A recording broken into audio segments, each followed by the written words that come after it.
Pop, I'm bringing Sasha's parents down to your place for the entire month of August. That's fine, right? Oh, and we'll be carrying some supplies. So just leave the spare key with the neighbor. When I heard those words from my son over the phone, I stayed silent for a few seconds. I took a deep breath and replied, "That's fine, son. Come on down." But what he didn't know was that I had my own plans too. My name is Elijah Stone, but everybody calls me Pop E. I'm 68 years old. I worked for 38 years as a long-haul truck driver, crisscrossing this country from coast to coast. I was born in a tiny, humble spot in rural Mississippi, the son of folks who worked on other people's land their whole lives. I learned early that nobody gives you anything for free in this world.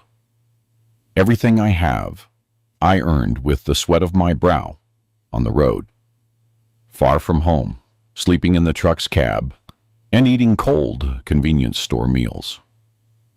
I married my wife, Ruth, when I was 25. She was a school cafeteria manager. Together we raised our son, Marcus. We lived our whole lives in Memphis, Tennessee. Ruth passed away 2 years ago. Cancer took her fast, and when she left, I felt completely lost. The house was too big. The silence was too heavy. That's when I made a decision. I retired. I sold the house we lived in for more than 30 years. I pulled everything I had and bought a simple house on Seabrook Island, South Carolina, right near the coast. 3 bedrooms, a little patio close to the beach. It was my dream. It was the place where I was finally going to rest. Before I continue this story, I want to thank the Elder Wisdom Network for giving me this opportunity to share what happened to me. And I ask you, the listener, to subscribe to the channel, hit that like button, and tell us in the comments what city you're listening from. That helps the channel grow a lot. And seriously, stick around until the end, because this story has a twist you won't see coming. Marcus's call came on a Thursday morning. I was sitting on the porch, sipping coffee, watching the ocean, and soaking up the peace I'd dreamed of for so long. The phone rang. It was him. We hadn't truly talked in over a month. I always called, always asked how he was, how the kids, Jordan and Skylar, were doing. He always answered quickly, always rushed, always with that tone that said he was too busy to talk to his own father. But this time was different. This time, he called. And the minute I answered, I knew by his voice he wanted something. "What's up, Pop? Everything good?" he started. I told him everything was fine. I asked about him, Sasha, and the grandkids. He answered on autopilot. And then it came. "Hey, Pop, I'm calling because we're planning our vacation. Sasha and I want to take her parents to the beach. They've never been. And since you have that house down there on Seabrook, we thought we'd spend the month of August with you. It's cool, right? It'll be great. The kids will be happy." I stared out at the ocean, the waves breaking on the sand, the wind hitting my face, and the realization sank in slowly. My son hadn't come to visit me even once since I bought this house. Not once. He didn't call to see if I was okay. He didn't ask if I needed help. He showed zero interest in the place his own father chose to live out the rest of his life. But now he wanted to bring his in-laws to stay for a whole month in my house. A whole month. I felt something strange in my chest. It wasn't anger. It was disappointment. It was sadness, mixed with the feeling that I was being used. "Pop, you there?" he asked on the other end. "I am," I replied. "So, is it cool?" I took a deep breath, thought fast, and said, "Come on down, son." "No problem." He sounded happy. "Ah, that's great, Pop. Thanks. Seriously. Sasha's going to be so happy. Her parents are dying to see the beach. We're going to bring some things, some groceries, you know. Just leave the key with a neighbor so we can grab it when we arrive. Deal?" And that's when I asked, just to be sure I heard right, "Leave the key with the neighbor. You don't want me to greet you, son?" He chuckled. Pop, we're going to get there early Saturday morning. You'll want to sleep in, right? And besides, it'll just be easier. We'll pick up the key, go in, put our stuff away. No need to bother you." "No need to bother you." That's what he said, as if I were a nuisance. As if the presence of him and his family in my house shouldn't involve the owner of the house. As if I were just the guy who had the key. I stayed quiet for a few seconds, and then I said, "Okay, Marcus, I'll leave the key." He thanked me, said he'd text me the trip details later, and hung up. I stood there, holding the phone in my hand, staring at the horizon. And that's when I started thinking. Truly thinking. That house cost me everything I'd saved my whole life. Every brick, every door, every window held my sweat. I fixed it up myself. I painted walls, even as my back ached. I fixed the plumbing with my knees protesting.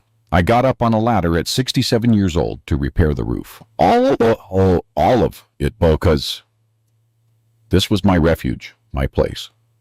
The spot where I was going to finally have peace after a lifetime on the highway, working like a dog and to support my family. And now, my son wanted to use this house like an Airbnb, as if he were doing me a favor, without even truly asking, without visiting before, just telling me he was coming, and ordering me to leave the key with the neighbor. I got up from the chair, went inside, headed to the bedroom, opened the closet, and started sorting my clothes. Because in that moment, I made a decision. One I knew would cause trouble. One I knew Marcus wouldn't like. But one I needed to make. Because sometimes in life, you have to teach people the value of things and the value of respect. I was going to leave the key for my son, yes, but not in the way he expected. I spent the rest of that Thursday organizing everything. I packed my things, got my suitcase ready, and called a good friend of mine from Memphis, Anthony Tony Washington, a buddy I met back in my trucking days. He had a ranch up near Asheville, North Carolina. We always said I'd visit, but we never got around to it. I called him. "Tony, is that offer you made for me to spend a few days at the ranch still good?" He laughed on the other end. "Sure is, Poppy. When are you coming?" I replied, "Next week. I'll be there a good while. I need to disappear for a bit." He thought it was funny, but he accepted. We finalized all the details. On Friday, I spent the day preparing the house, but not in the way Marcus imagined. I didn't make up the guest rooms. I didn't set out towels. I didn't fill the fridge. I did the opposite. I emptied the refrigerator, disconnected the gas, put away the towels, locked the bedrooms from the inside, and on the front door, I put a new heavy-duty padlock, one of those that doesn't open easily. Inside the house, I locked everything else too, every room, every cabinet, as if the house had been sealed. Because in a way, that's exactly what I did. I sealed my house, my space, and my peace. Early Saturday morning, before the sun was fully up, I put my suitcase in the car and drove out of Seabrook Island. I didn't tell anyone. I didn't leave a note. I didn't text Marcus. I just left. I hit the highway heading toward North Carolina. And as I drove, with the sun rising in the rearview mirror, I felt something I hadn't felt in a long time. I felt like I had done the right thing. I felt like, for the first time in forever, I had set a boundary. Because respect, my friend, is not something you beg for. It's something you earn. And sometimes It's something you have to teach. Around 10 o'clock that morning, when I was already hundreds of miles away, my cell phone started ringing. It was Marcus. I didn't answer. It rang again, and again, and again, message after message. I glanced at it from time to time, but I didn't respond. I just kept driving with a slight smile on my face, because now the surprise had been delivered. The cell phone wouldn't stop ringing. It vibrated on the passenger seat as I drove down the interstate, that road I knew by heart, which I'd traveled hundreds of times carrying cargo. But this time was different. This time I was free, without commitments, without obligations, and most importantly, without letting myself be used. I let the phone ring maybe 10 more times before picking it up just to see the messages. There were tons, all from Marcus. "Pop, call me. Pop, I'm trying to reach you. Pop, we got here to Seabrook, and the house is locked up. What's going on? Call me ASAP." I read them all and didn't reply. I started driving again because in that moment, I wanted him to feel a little bit of what I felt when he treated me like a hotel. I wanted him to understand that there was a lack of respect, a lack of consideration, and a lack of a son's love. I stopped at a gas station near Knoxville, Tennessee. I filled the tank, bought a cup of coffee, and sat at a plastic table outside, watching the highway traffic. Big rigs passing, family cars coming and going, life moving on. And there I was, for the first time in a long time, feeling like I had taken control of my own life. The phone rang again. This time I answered. It was Marcus, and his voice was already frantic. "Pop, where are you? We got here, and the whole house is locked up." "There's a padlock on the door." What happened? I took a sip of coffee, breathed deep, and replied, with the calmest voice in the world. "What happened is I went on a trip, son." Silence on the other end. I could hear his heavy breathing. I could feel the anger building. "What do you mean, you went on a trip?" "We planned to spend our vacation there. I brought my in-laws. The kids are here. We drove all the way from Memphis. And you just went on a trip?" I answered calmly. "I went on a trip, son. I went to visit a friend in North Carolina. I'm going to be there for a while." He exploded. "But Pop, couldn't you have told us? We planned everything. We took time off work. My in-laws were looking forward to this. How could you do something like that?" I stopped, put the coffee down on the table, and spoke in a voice I hadn't used in years. A firm voice. A father's voice. "Marcus, you told me you were coming." He stammered. "What?" I repeated myself. "You told me you were coming. You informed me that you had already decided everything." Silence. "Did you ask me if I wanted company? If it was a good time for me? If I was prepared to have 6 people inside my house for an entire month?"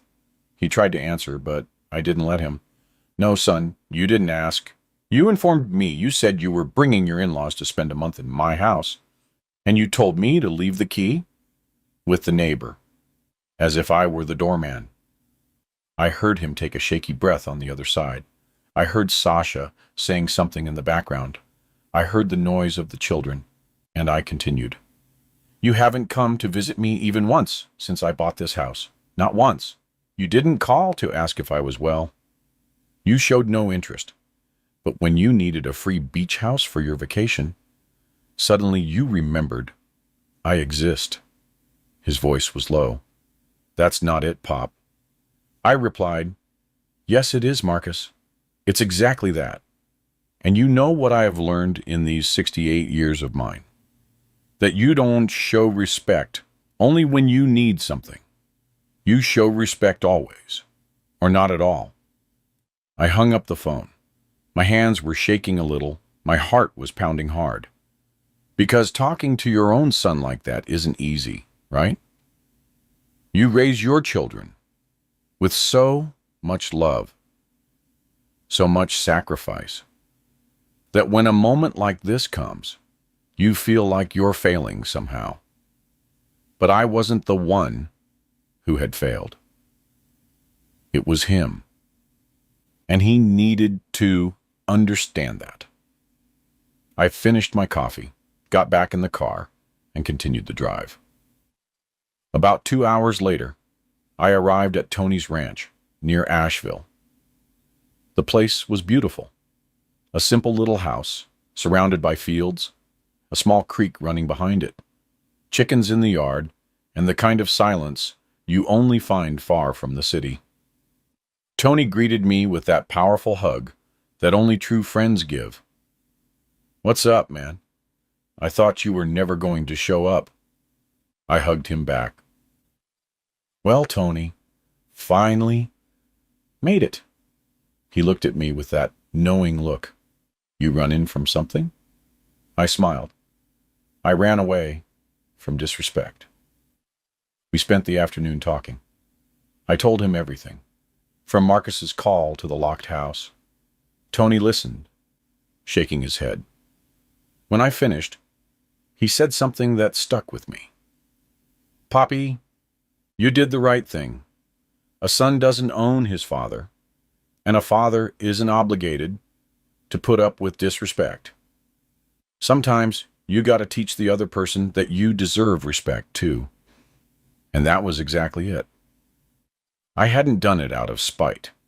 I had done it out of necessity. The necessity to be seen, the necessity to be respected, the necessity to show that I still had value. Night fell. We ate a simple dinner that Tony's wife, Ms. Della, had prepared. Red beans and rice, farm-raised chicken, and fresh cornbread. The kind of food that warms the soul. After dinner, I sat on the ranch porch, looking at the stars.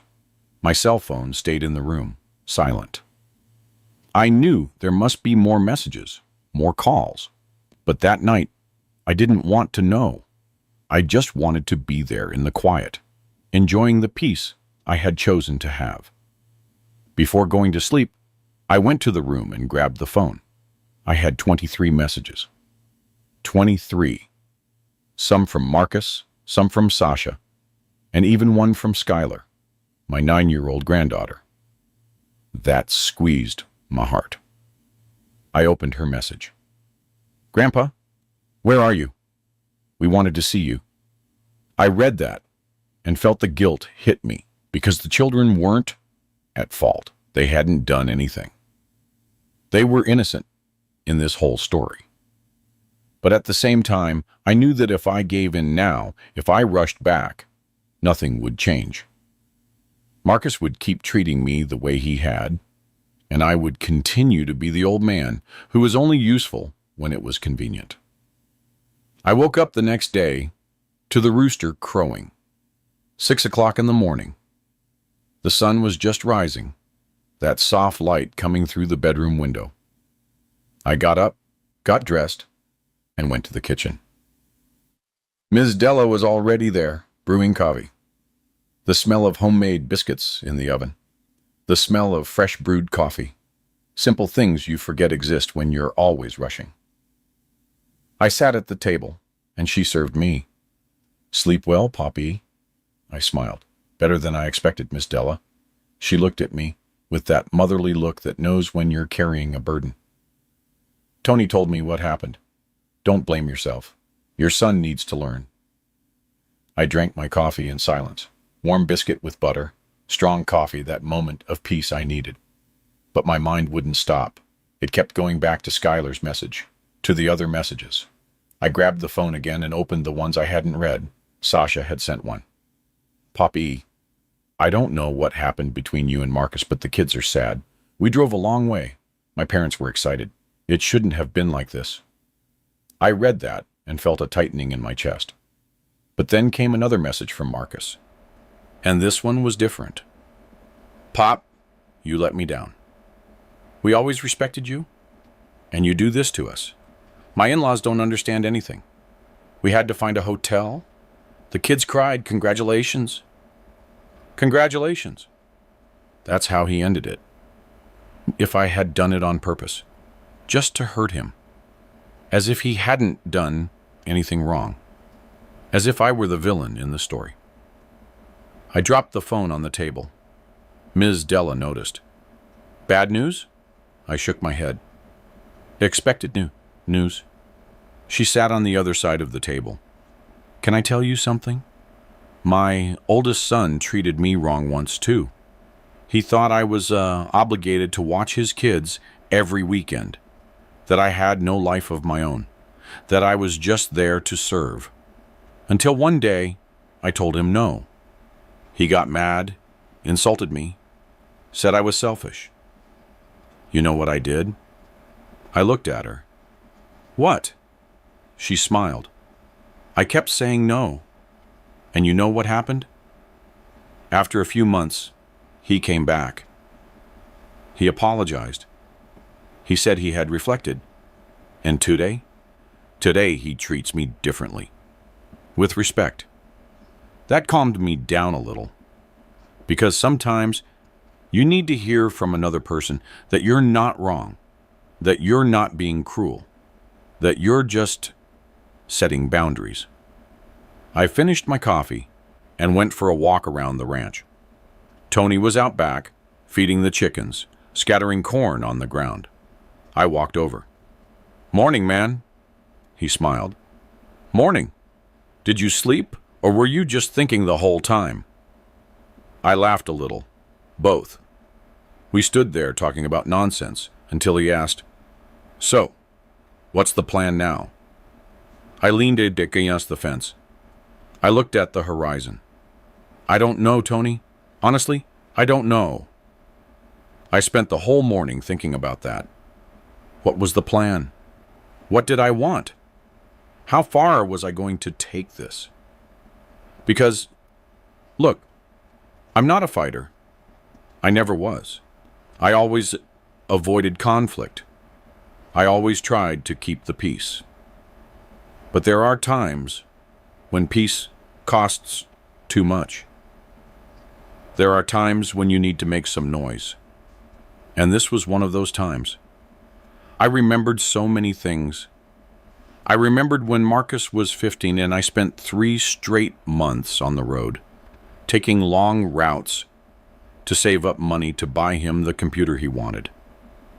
I remembered when he turned 18, and I worked on Sundays to pay for his high school graduation party. I remembered when he got married, and Ruth and I gave half the money we had saved to help with the down payment on their apartment. And I remembered when Ruth was sick, in the hospital in her final days, and Marcus only showed up twice, 2 times. He said he had an important project at work, that he couldn't take time off. His mother was dying, and he had an important project. I sat down under a tree there on the ranch.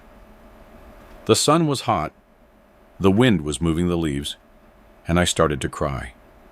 I cried quietly. I cried for everything I had held back, for everything I had swallowed, for all the times I accepted crumbs of attention from my own son.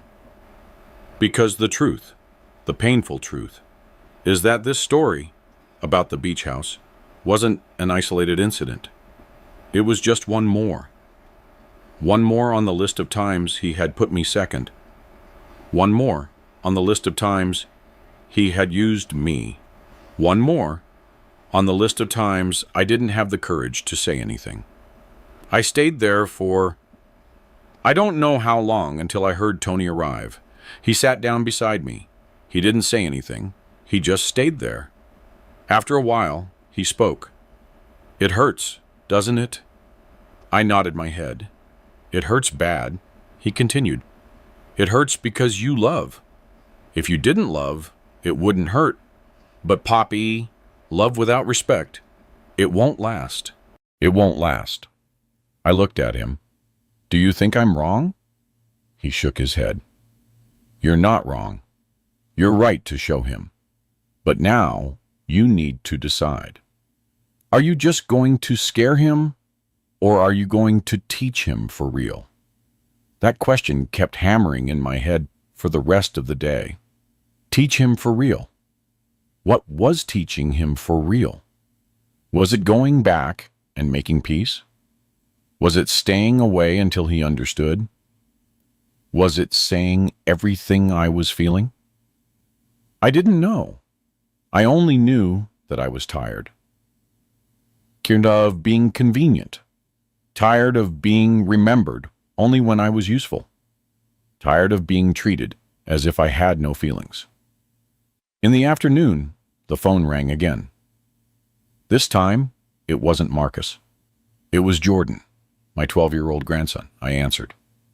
Hello, Grandpa. His voice was low, a little shy. Hey, Jordan, how are you? He took a while to answer. Grandpa, Dad's mad at you. Mom is too. They don't want me to call you, but I wanted to know why you're not here.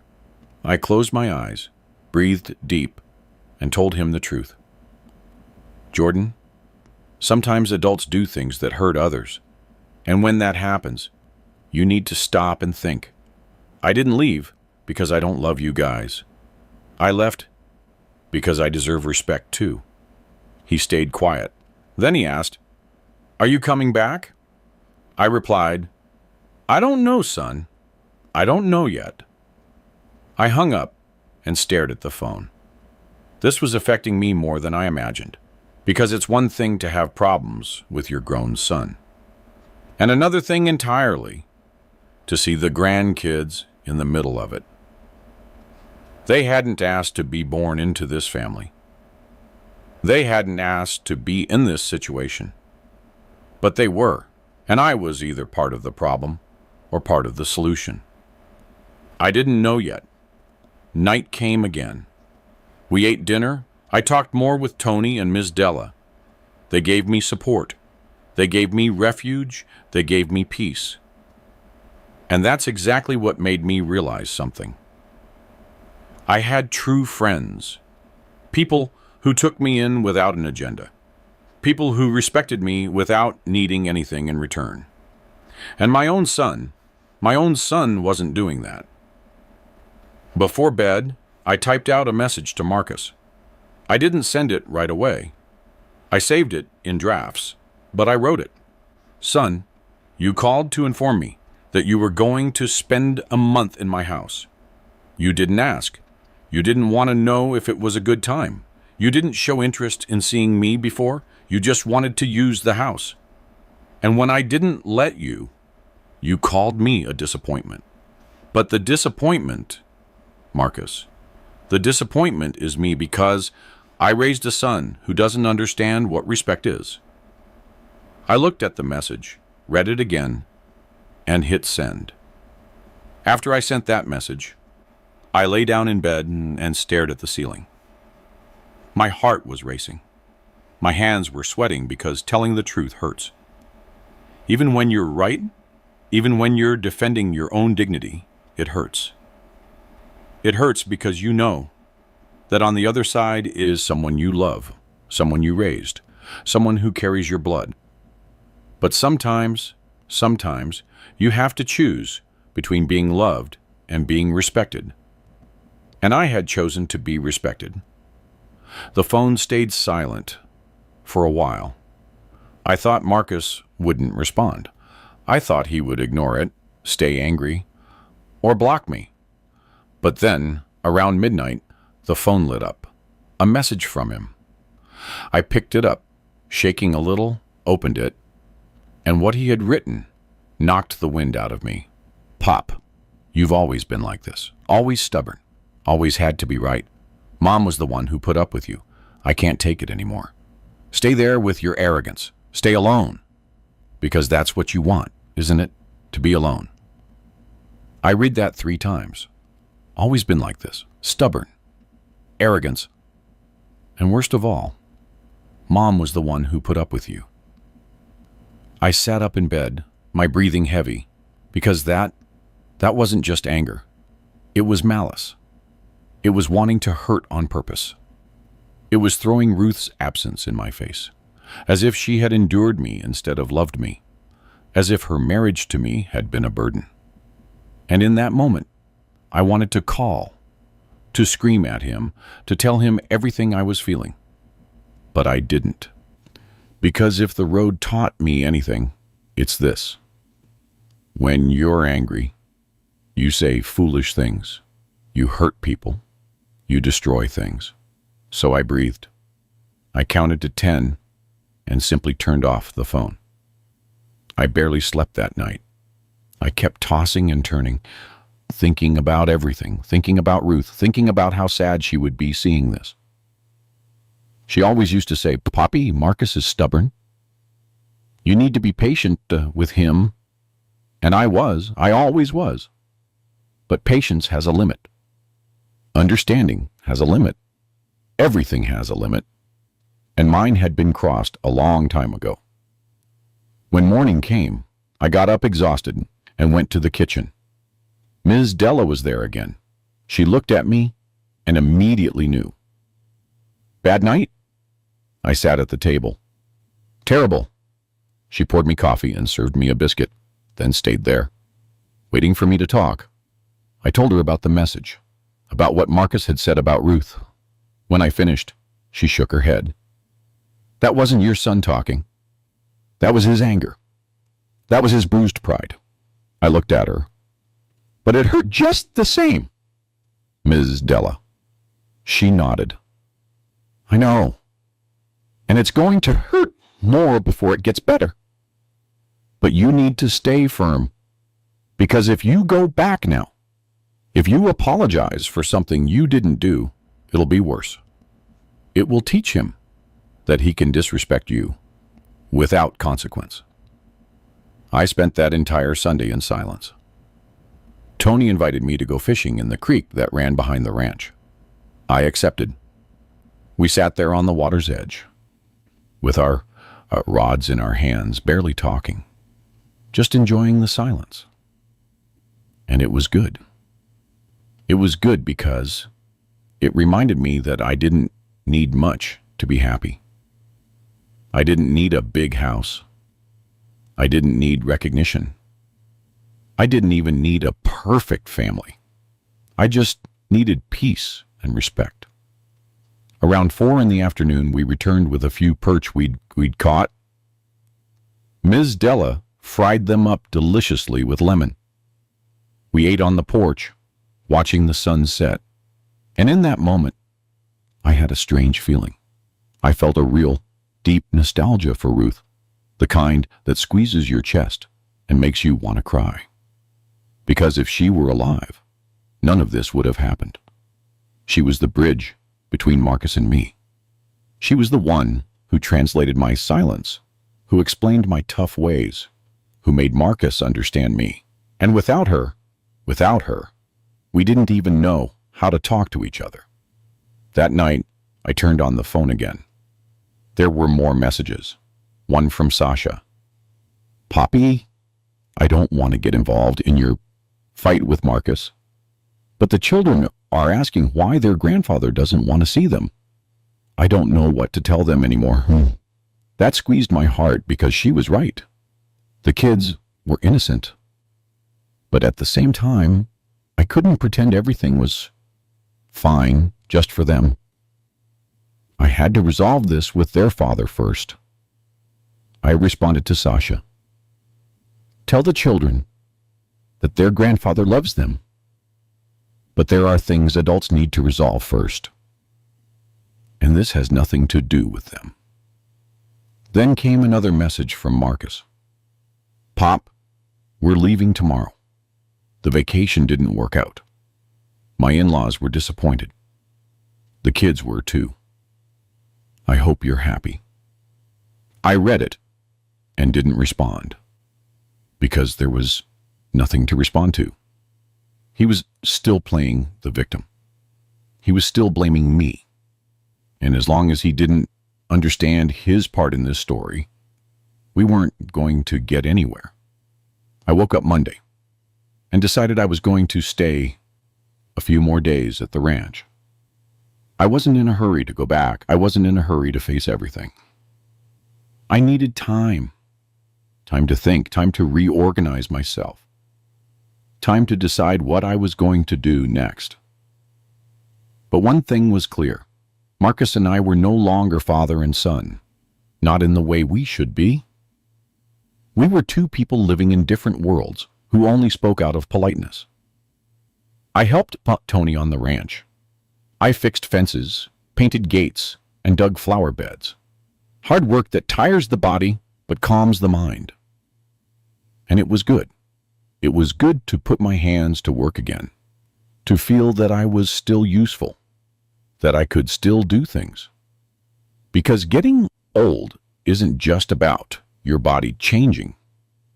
It's about your mind, too. You start to feel disposable, useless, a burden. And I didn't want to feel that way. I didn't want Marcus to make me feel that way. Late that afternoon, I sat with Tony on the porch. He lit a hand-rolled cigarette. I just watched the horizon until he asked, "Have you thought about what you're going to do?" I breathed deep. "I don't know, Tony. Part of me wants to call Marcus, ask him to talk. Another part wants to let him come looking for me, because I'm tired of always being the one who chases." He took a drag, let the smoke out slowly, and said, "You know what the problem is, Poppy? You spend your whole life teaching your children to be strong, independent, not to need you. And when they grow up and really don't need you anymore, you feel lost, because your whole identity was built on being dad. And then the question comes up, who am I without being his father?" That hit me because it was true.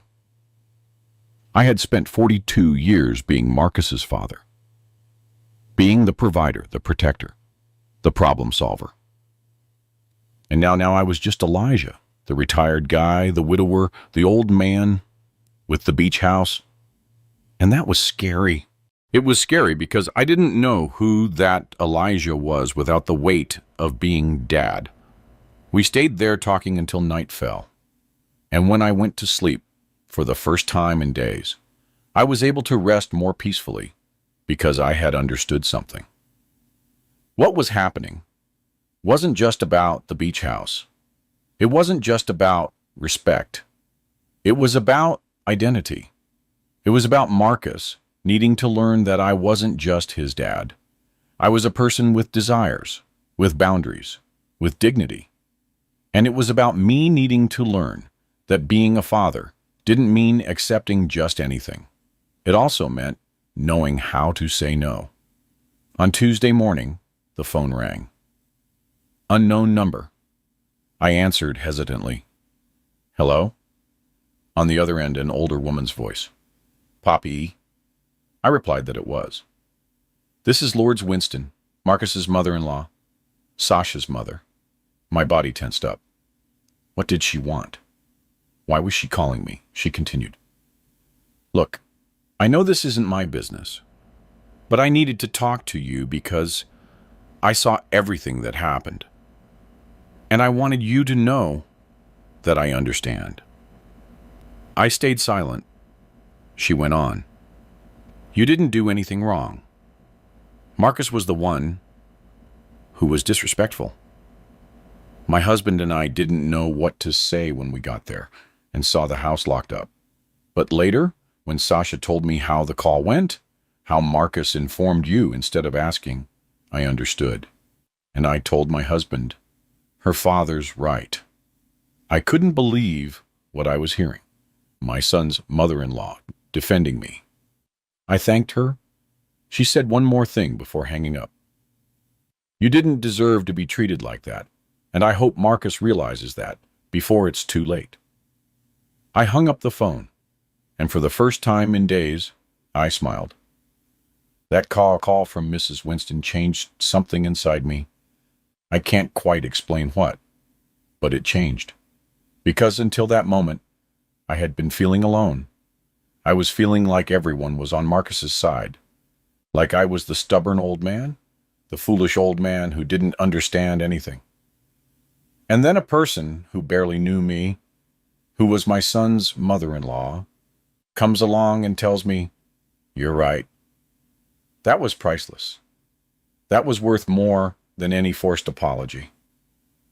I told Tony and Ms. Della about the call. They were as surprised as I was. "See, Poppy, even the in-laws admit you're right." "That's something," Tony said. Ms. Della added, "And look, she wasn't obligated to call you. She did it because she wanted to, because she felt it was the right thing to do. It was true." And that gave me a strength I hadn't expected to have. I spent that Tuesday feeling lighter. I helped Ms. Della in the garden. We harvested tomatoes, lettuce, and cilantro. Simple things that seem silly, but are good for the soul. In the afternoon, I went for a walk alone around the ranch. There was a dirt road that went up to a small hill, and from there you could see the little town below. I sat on a rock, looked at the landscape, and started thinking about Ruth again. Thinking about how she would react if she were alive. Would she be on my side? Would she tell me I overreacted? Or would she understand? I remembered a time years ago when Marcus was in his 20s. He had borrowed money. He said he would pay it back the next month. Ruth and I scraped together what we could and lent it to him. A month passed, then 2, then 3, and no sign of repayment. We never even charged him interest, because he was our son, right? But then his birthday came around, and he threw a party. He spent money on drinks, food, and decorations. And we were struggling because we had lent him the money. Ruth was sad. I remember her telling me, "Poppy, we need to teach Marcus that money doesn't grow on trees. He needs to have more responsibility." But I defended the boy. I said he was young, that he was still learning, and Ruth accepted it, because she always accepted. Now sitting on that hill, looking at nothing, I realized something. Ruth had been right all along. She saw the things I didn't want to see. She noticed Marcus's flaws that I ignored, and I didn't listen to her. I spent my life defending him, covering for him, always making excuses. And then Ruth died, and Marcus stayed the same. Only now she wasn't there to smooth things over. She wasn't there to be the bridge, and everything burst open all at once. I returned to the ranch as night was falling. Tony was building a campfire in the yard. "Come here, Poppy. Tonight, we're doing a little barbecue." I sat on a log near the fire, the smoke rising, the heat warming my face. And we stayed there, talking about life, about the years that had passed, about how the world had changed. It was a good night. One of those you keep in your memory. Before going to sleep, I decided to turn on the phone again. There was a message from Skylar, my granddaughter. "Grandpa, Dad said we're not going to your house anymore. Is it true? You don't love us anymore?" My heart squeezed, because that's what Marcus was doing. He was using the children. He was putting them in the middle. He was making them think I didn't love them anymore. I responded right away. "Skylar, your grandpa loves you more than anything in this world. What happened is between your dad and me. It has nothing to do with you. When everything is settled, we're going to see each other. You can be sure of that." Then came another message, this time from Jordan. "Grandpa, did you fight with Dad because of the house?" I sighed. I replied, "Jordan, it wasn't just about the house. It was about respect. You'll understand someday." He sent a heart emoji. And that made me feel that at least the kids still loved me. They still saw me as their grandfather, and not the villain their father was trying to paint. On Wednesday morning, I woke up with my mind made up.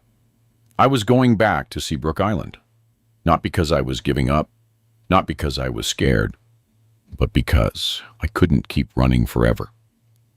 That was my house, my place, and I wasn't going to let Marcus take that from me. I told Tony. He understood. You're going back to do what? I thought for a moment. I'm going back to live my life. If Marcus wants to talk, we'll talk. If he doesn't, that's his problem. Tony smiled. Now you got it. Now you're on the right track. I packed my things. I thanked Miss Della for the hospitality, for the food, for the kindness. I hugged Tony tight. Thanks, man. You saved me. He patted my back. We saved each other, Poppy. I just gave you a place to find yourself. I got in the car, started the engine, and hit the road back home. The drive was calm.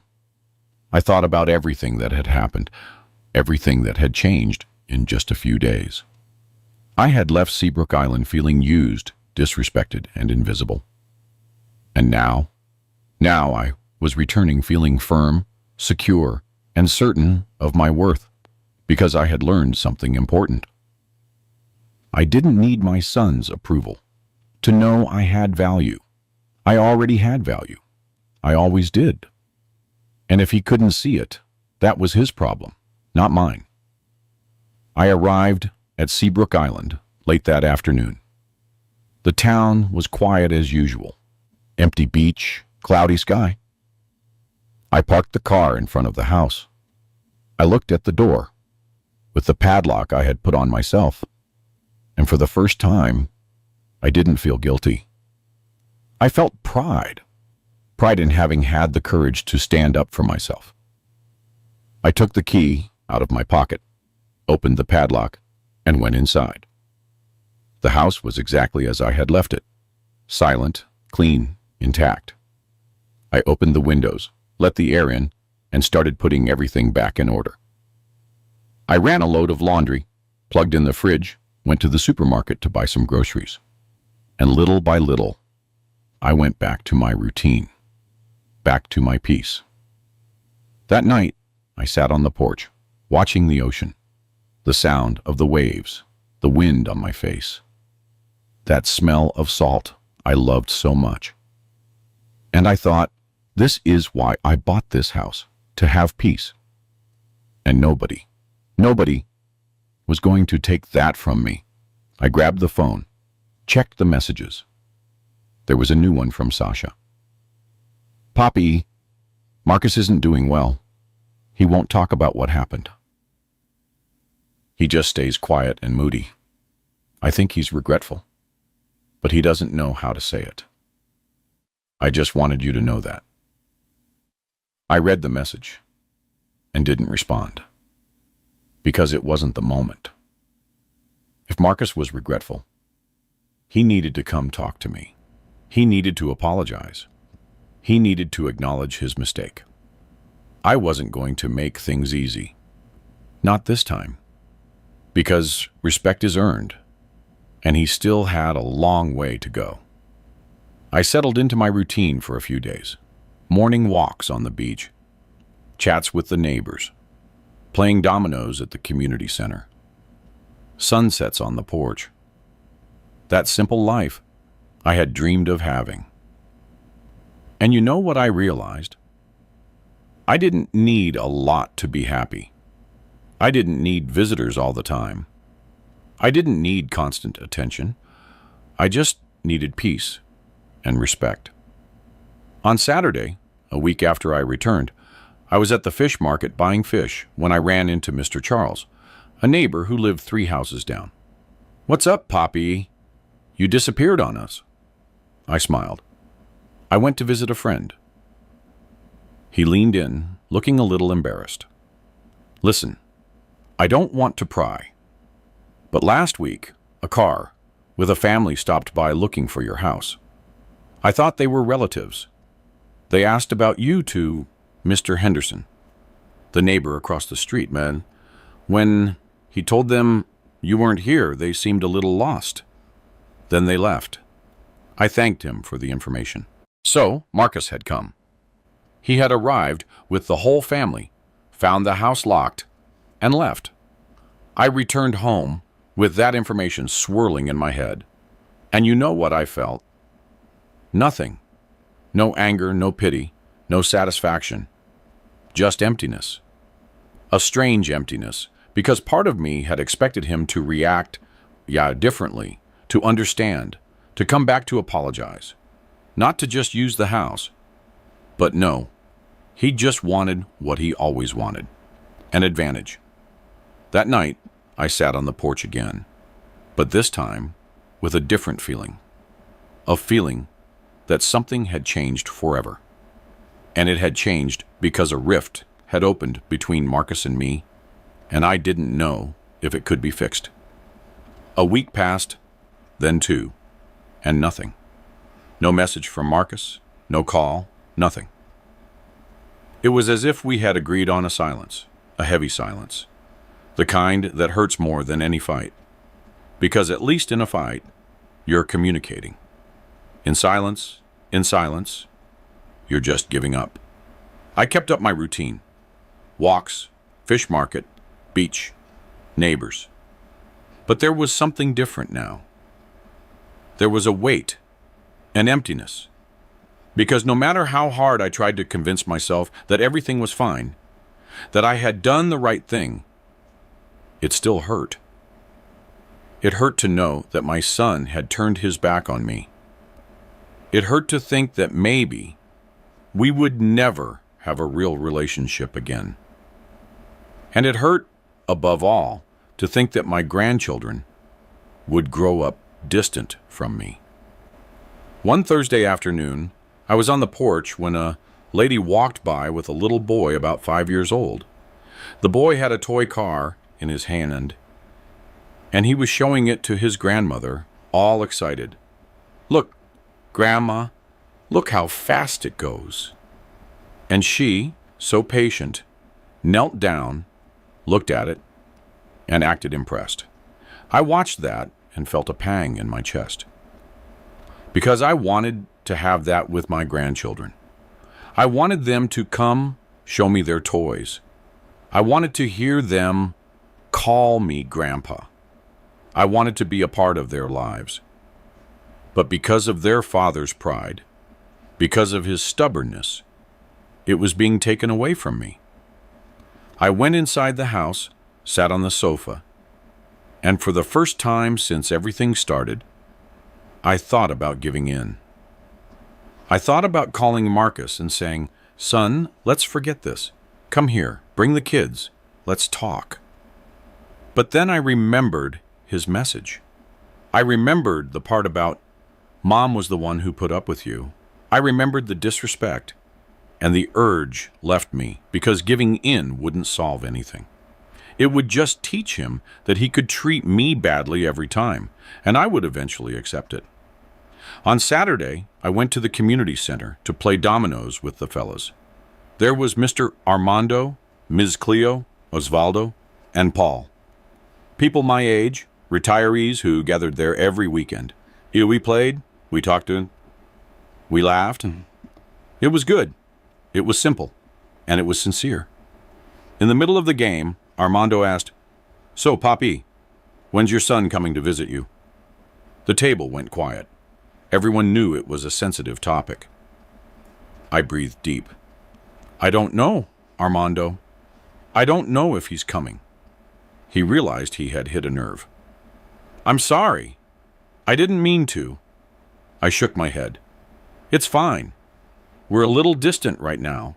Ms. Cleo, a lady in her 70s, a widow too, looked at me with a knowing look. "Kids are complicated, aren't they, Poppy? You raise them thinking they'll be grateful. And sometimes—" She didn't finish the sentence. She didn't have to. Everyone there knew. Everyone there had a story about ungrateful children, distant children, children who only called when they needed something. It was sad, but it was real. I returned home that afternoon with an even heavier weight, because seeing that I wasn't alone, that there were other seniors going through the same thing, didn't comfort me. It saddened me more. It saddened me because it showed that this was common, that people get old this way, alone, forgotten, only remembered when it's convenient. And I didn't want to accept that. I didn't want to become a statistic. Early Sunday morning, the phone rang. Unknown number again. I answered. Hello? On the other end, the voice of Mr. Winston, Sasha's father and Lord's husband. Poppy, good morning. This is Ernest. We met briefly that day in Seabrook. I replied that I remembered him. He continued. Look, I know this isn't my business, but Lord's asked me to call you. Marcus is being very stubborn. He doesn't want to talk to you. He doesn't want to apologize. And we're seeing how much this is affecting the kids, Sasha, and you too. I stayed quiet. He went on. You didn't deserve to be treated like that. And I told Marcus so. I told him he was arrogant, that he was disrespectful, but he's proud, very proud, and he's drowning in it. I asked, and what do you want me to do, Mr. Winston? He sighed. I don't know. I just wanted you to know that not everyone is against you. And if it's up to Lords and me, we'll keep telling Marcus that he's wrong. I thanked him. I hung up and thought about it. My son's father-in-law calling me to support me. That was so unusual. It almost seemed like a joke, but it was true. And that showed me something. The problem wasn't me, it was Marcus. He was the one who had to change. He was the one who had to grow up. He was the one who had to learn. I spent that Sunday reflecting on everything. And Monday came. I was in the kitchen making coffee when I heard the front gate squeak. I looked through the window. It was Skylar, my granddaughter, all alone, with a small backpack on her back. My heart leaped. I ran out. I opened the door. Skylar, what are you doing here? She looked at me, with those big eyes full of tears. Grandpa, I ran away from home. I took the bus by myself. I wanted to see you. I couldn't believe what I was hearing. I looked out at the street, searching for adults, searching for someone. But there was no one. Just her, a 9-year-old girl who had taken the bus alone, traveling from Memphis to Seabrook Island. Over 600 miles alone. My God. I knelt down to her height, grabbed her shoulders. Skylar, does your mom know you're here? She shook her head. No, nobody knows. I left early this morning. I said I was going to my friend's house, but I came here. Tears started falling. Grandpa, why don't you love us anymore? My heart broke. I hugged her tight and whispered in her ear, That's not true, Skylar. I love you. I love you so much. She sobbed. Then why won't you come home? Why can't we go to your house anymore? I took a deep breath. I held back the tears that were coming, because in that moment, I realized the extent of the damage this fight had caused. It wasn't just between Marcus and me. It was affecting everyone, especially the children. I took her inside. I gave her water. I sat with her on the sofa and explained in the simplest words I could. Skylar, what happened is not your fault or Jordan's fault. It's something between your dad and me, and we're going to fix it. But that doesn't mean I don't love you. She looked at me. But Grandpa, Dad said you're selfish, that you only think about yourself. That cut me deep. It cut me to the core because Marcus was turning his own children against me. He was poisoning them. I grabbed the phone and called Marcus. No answer. I called again. Again. No answer. On the fourth try, he picked up. His voice was dry. What? Marcus. Skylar is here. Taitsum is on the other end. What do you mean she's there? I replied. She took the bus alone. She came to visit me. You didn't even know your daughter had left the house. I heard him shouting on the other side. I heard Sasha in the background, hysterical. I heard Jordan asking what was going on. And in the middle of all that confusion, Marcus yelled at me, "Are you crazy for letting her come alone?" I exploded. Am I crazy? She came because she misses her grandpa, because you're putting it in her head that I don't love her anymore. You're destroying everything, Marcus. Everything. He yelled back. I didn't let her come. She ran away because they're poisoning her, because they're putting it in her head that her grandpa doesn't love her anymore. I hung up in his face because there was nothing more to say. Not in that moment. My hands were shaking. My heart was pounding so hard, I felt like it would jump out of my chest. I sat down on a kitchen chair, breathing deep, trying to calm down. Skylar was in the living room, scared by all the arguing. I went over to her, knelt down to her height again. I'm sorry, sweetie. I'm sorry for yelling. It wasn't at you. She hugged me tight. Grandpa, I don't want you and Dad to fight. I stroked her hair. Me neither, my love. Me neither. I made her a sandwich. Ham and cheese, orange juice, simple things. She sat on the sofa, knitting slowly. Quiet. I stayed there watching her, thinking. How did a 9-year-old girl have the courage to do something like that? To take the bus alone? Travel hundreds of miles? Come all the way here? It could only be desperation.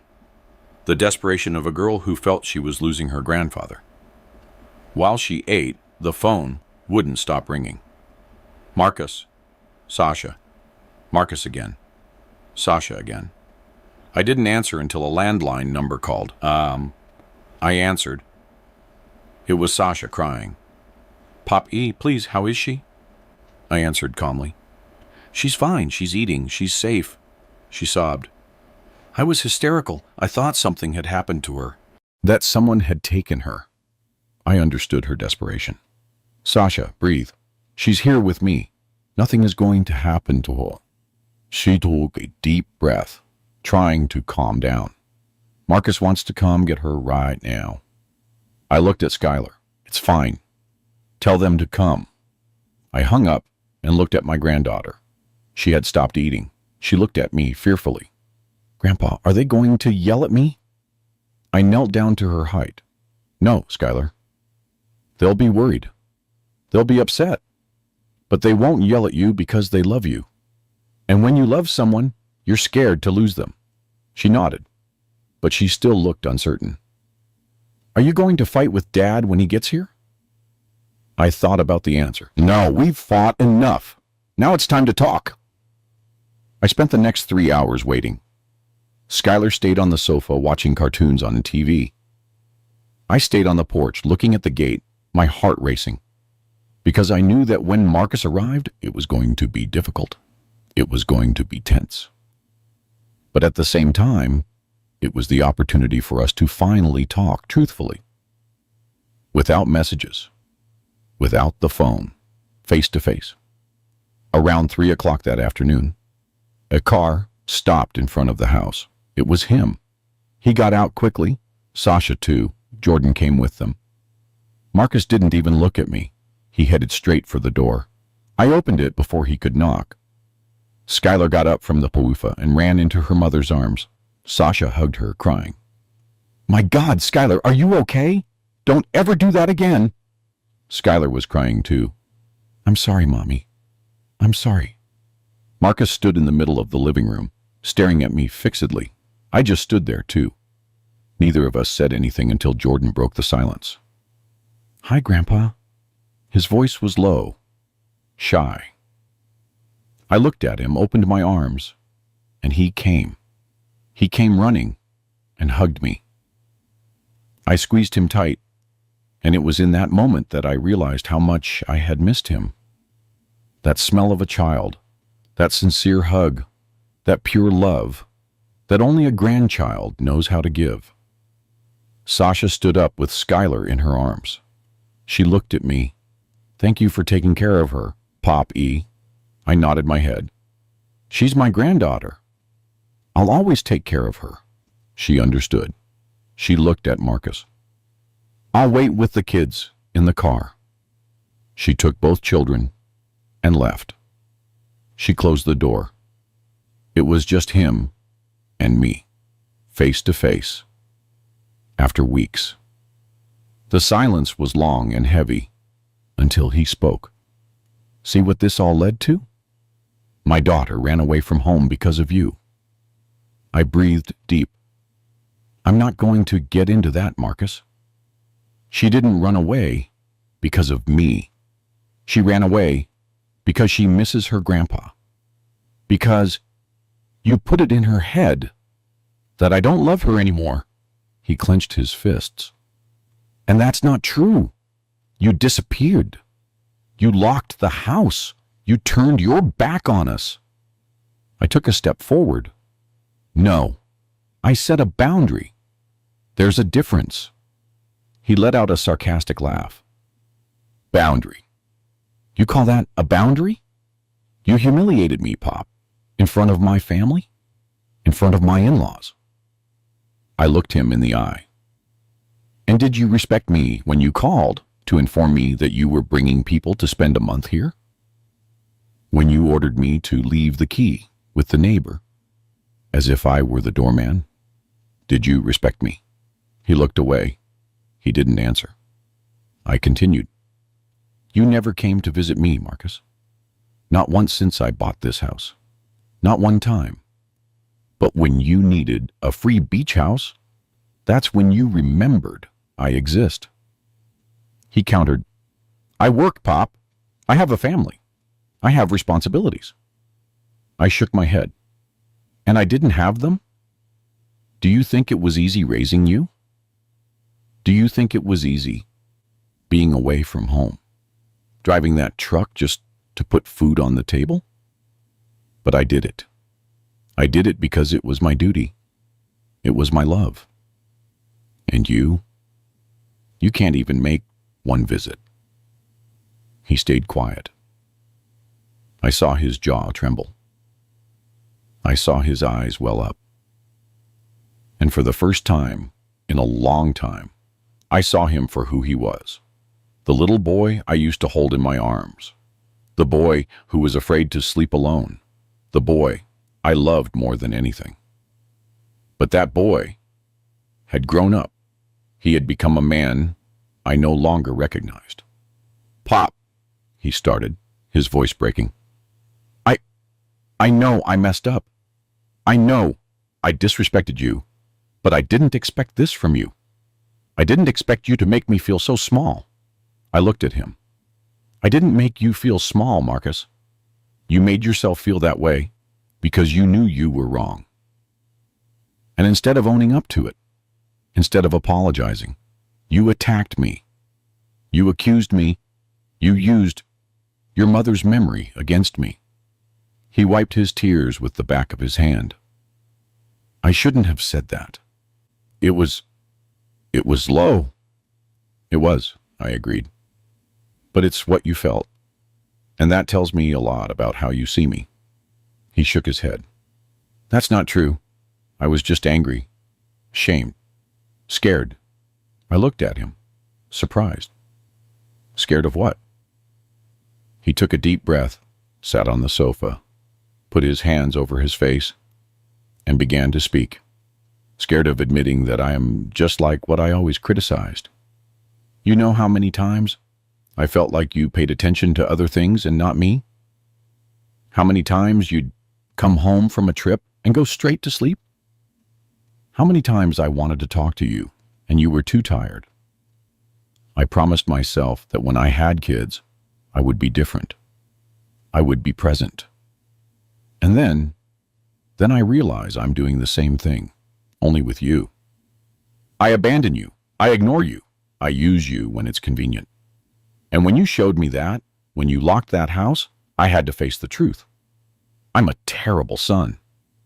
I stood there, processing that, because I didn't expect it. I didn't expect him to admit it. I didn't expect him to open up like that. I sat down next to him. Marcus, I know I wasn't the perfect father. I know I failed in many things, but everything I did was out of love. It was to give you what I didn't have. And if you felt a lack of attention, if you felt I wasn't present, I apologize. Truly. He looked at me, his eyes red. And I apologize, Pop, for the disrespect, for the arrogance, for using you, for making you feel like you don't matter. Because you do matter. You matter a lot. His voice broke. I don't know how to fix this. I put my hand on his shoulder. You fix it by starting over, with honesty, with respect, and most of all, with presence. He nodded. He wiped his face, and for the first time in a long time, we hugged. A real hug, one that hurt, but also healed. When we separated, he looked around. This is a nice house, Pop. I should have come to see it sooner. I should have visited you. I smiled. There's still time. The door is always open, but next time, you ask first. He let out a tired laugh. Deal. We went out to the porch. We sat down, watched the ocean, and stayed there in silence. A different kind of silence. A light silence of peace, of a new beginning, until he spoke. The kids want to spend a weekend here. Can they? I looked at him. Sure, but just the kids. He smiled. No, us too. If you'll have us. I shook my head. I'll always have you. But no in-laws for now, okay? He laughed. Deal. We stayed a little longer talking about life, about mistakes, about what we could do differently. It wasn't perfect. It wasn't a complete happy ending, but it was a beginning. And sometimes that's all you need. A beginning. They left at the end of that afternoon. Before leaving, Marcus hugged me again. It wasn't that quick, obligatory, protocol hug. It was a genuine embrace, one that felt like it had real feeling behind it. The children hugged me too. Skylar didn't want to let go. Grandpa, promise we'll come back. I held her face. I promise. And next time, you don't have to run away to come see me. Okay? She smiled. That little girl's smile that makes everything worthwhile. When the car disappeared around the corner, I went back inside the house. I sat on the sofa and breathed.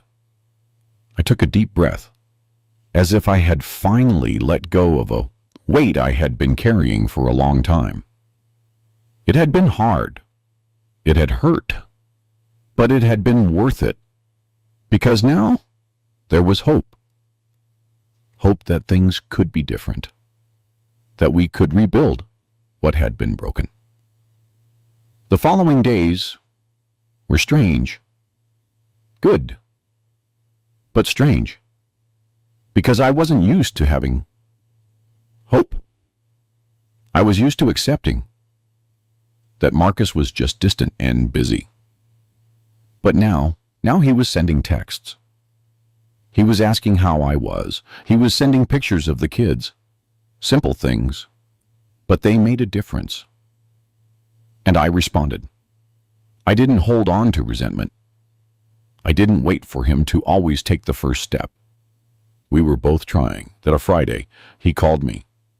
Pop, we were thinking of coming down Saturday, just for the day. Is that all right? I felt my heart warm. Sure, son. What time will you get here? He said they would arrive in the morning. He asked if I needed them to bring anything. I said no, that I would prepare everything. And when I hung up, I stayed there, holding the phone with a smile on my face, because he had been the one who called. He had been the one who asked. He had been the one who showed interest. And that meant so much. I woke up early Saturday.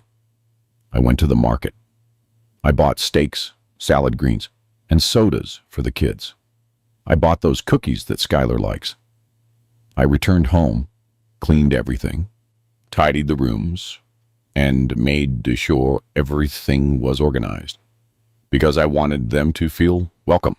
I wanted them to feel that this house was theirs too. Not in the sense of using it, but in the sense of belonging. They arrived around 10 in the morning. The children jumped out of the car, running. "Grandpa!" I hugged them both. Jordan was growing fast, almost my height. Skylar, still small, was full of energy. Marcus and Sasha came behind, carrying a few bags. "We brought some things," Sasha said. I thanked them. We went inside. It was a good day. We sat on the porch. We talked. We laughed. The kids went to play on the beach. Marcus and I stayed there, drinking coffee, watching them from afar, and he said, "Pop, I thought a lot this week about everything that happened, and I realized one thing. I never thanked you. I never gave you credit for everything you did for me, for college, for the car, for the support. I always thought it was an obligation, but it wasn't. It was love." I looked at him. "Son, a father doesn't do things expecting thanks.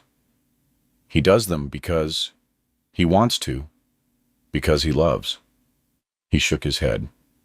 "I know, but still, thank you. Really." I got emotional. I didn't expect that. I didn't expect him to acknowledge it. I put my hand on his shoulder. "You're welcome, Marcus, and thank you too for coming back, for giving us a chance to fix this." He smiled that crooked, half-shy smile he'd had since he was a kid. And in that moment, I saw the boy he used to be again. Only now, I also saw the man he had become, and it was okay because he was trying. And that's what mattered. We had a barbecue at noon, me on the grill, Marcus helping me, the kids running around the yard, Sasha setting the table. It looked like a real family, one of those you see on TV and think only exists there. But it was happening at my house, with my family, and it was real. In the afternoon, after eating, we sat on the porch again. We had ice cream. The kids talked about school, about their friends. Jordan said he wanted to learn to fish. I promised him we would next time. Skylar asked if she could sleep over one night. I looked at Marcus. He looked at Sasha. They nodded. "You can, but only when you come for the whole weekend." Skylar got excited. "Really? We're going to spend the whole weekend here?" Marcus confirmed. "Yeah, if Grandpa lets us." I looked at him. "I'll always let you." They left late that afternoon. And this time was different. I didn't have that feeling of emptiness. I didn't have that loneliness that always came when someone left, because I knew they would return. I knew this wasn't the end. It was the beginning of something new, something better. The following days, we kept talking. He sent messages, I responded. We coordinated things. We made plans, and little by little, we got closer again. It wasn't like before, because before wasn't healthy, but it was different. It was more genuine, more respectful, and more present. And today, when I look back at everything that happened, from that call from Marcus until now, I understand something. I didn't lock that house out of revenge. I didn't lock it out of anger. I locked it because I needed to. I needed to respect myself. I needed to show that I still had worth, that I wasn't just the old man with the beach house. I was Elijah Stone, a man who worked his whole life, who raised a son who lost his wife, who started over, and who deserved to be treated with dignity. Many people judged me when they heard the story. They said I was cruel, that I used the children, that I overreacted. And maybe I did overreact. Maybe there was another way to resolve it.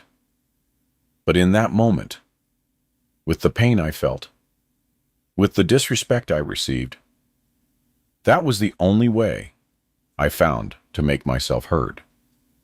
And it worked. Not in the way I expected, not in the easiest way, but it worked. Marcus changed. He didn't become a different person. He didn't become the perfect son I always dreamed of having. But he became a present son. A son who calls, who visits, who asks, who cares. And that is already more than I had. It's more than a lot of people have. Because there are fathers out there who died without ever hearing an apology from their child. There are fathers who died alone, forgotten, waiting for a visit that never came.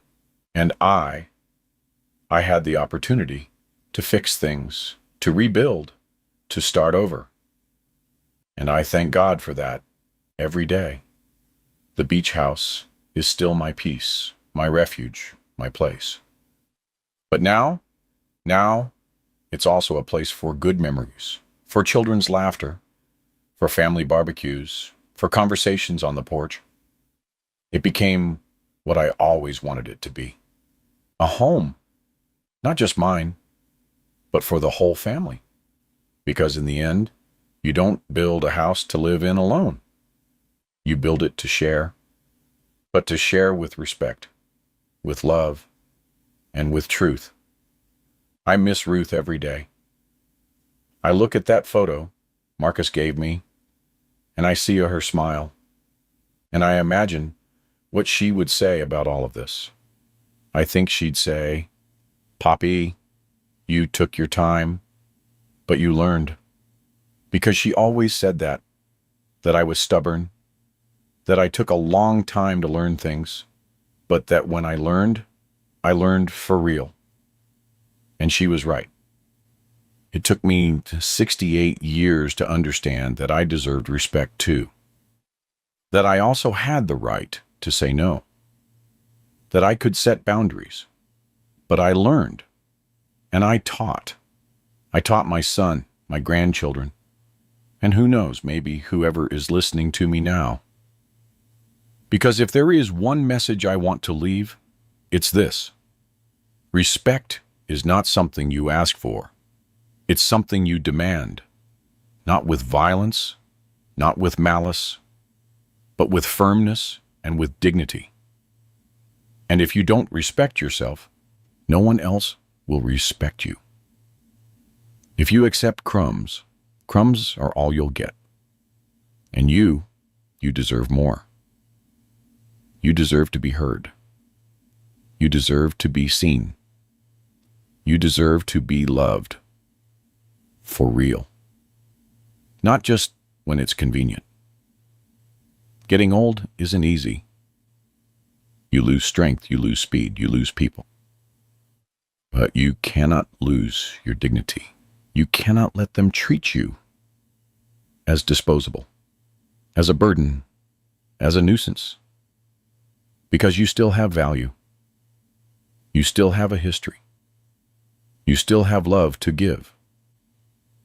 And whoever doesn't see that, let them learn it the hard way, if necessary. This is my story. The story of the old man who locked his house, who disappeared, who caused an uproar, but who, in the end, taught a lesson. He taught that respect is fundamental, that family is important, but that family without respect is not family. It's just people living close by. And that you deserve more. You always did. If this story touched you in some way, comment down below. Tell me if you've been through something similar. If you also felt used. If you also had to set boundaries, because we need to talk about this. We need to show that we're not alone, that there are other seniors, other parents, other grandparents going through the same thing, and that defending your own dignity is okay. It's more than okay. It's necessary. Share this story with someone who needs to hear it. With that distant child, with that father who is suffering in silence, with that grandparent who feels forgotten. Because sometimes a story like this can change something. It can wake someone up. It can save a relationship. It can save a life. And if you made it this far, thank you. Thank you for listening to me, for giving me the opportunity to tell my story, to share my pain, and also my victory. Because in the end, I won. I didn't win the fight. I won against indifference. I won against disrespect. And I reclaimed my place, my value, and my dignity. And that, nobody will ever take that from me again.